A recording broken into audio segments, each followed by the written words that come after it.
So hi guys, welcome to my vlog. So ayan, ngayon magluluto tayo ng adobong paa ng manok. So ilalagay natin yung mantika. Yan. So ayan guys, tapos ilagay na natin yung sibuyas at luya. Kasi walang bawang sa amin, mahal ng bawang. So ito na lang muna yung kaya. Pagsabayin na lang.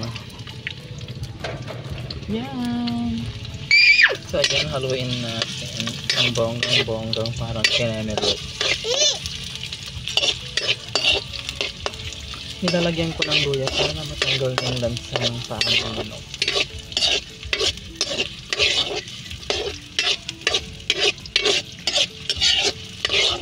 So ayan, kailangan natin silang mag golden brown. Ay, brown na pala yung luya.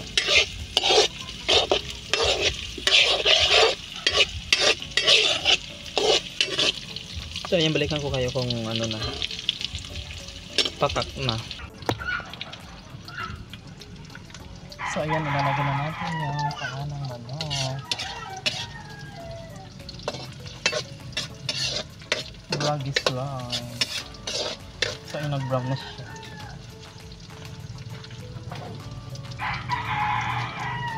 Paa ng manok.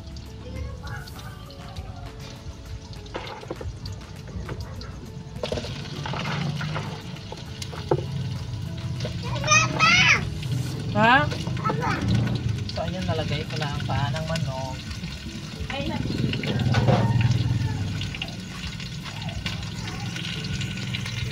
So ayan, nalagay ko na yung paa ng manok. Sorry guys, wala pa silang nagbibigay sa akin. Ako lang mag-isa. Haluin lang natin ng bonggang-bongga.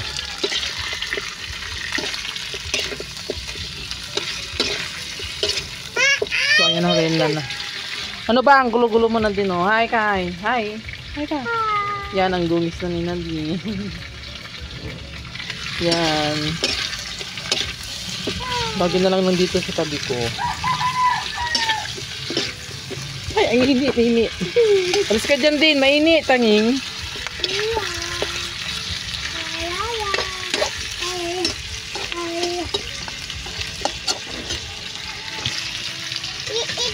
So ayan guys, lalagyan lang natin ng konting tubig para kumulo, para lumambot yung paa ng manok.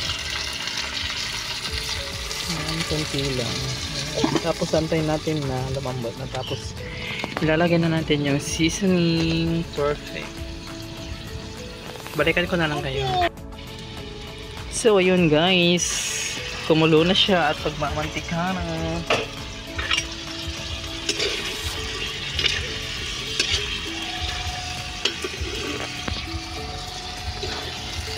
So ayan guys, kumulo na siya at nagmamantika na.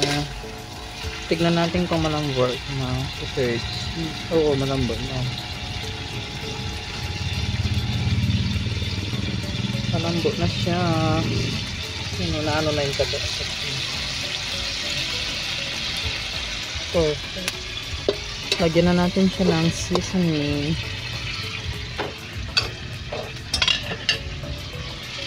Lagyan natin ng onting tubig para may sabaw. Yes. Lagyan na lang natin siya ng pampalasa.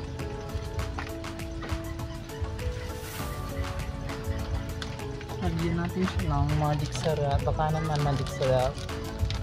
Lagi kitang ginagamit.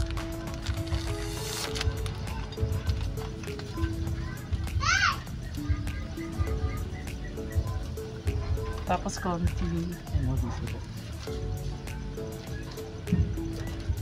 Ajinomoto pala yun. So betchin, ito pala yung magic sarap. Baka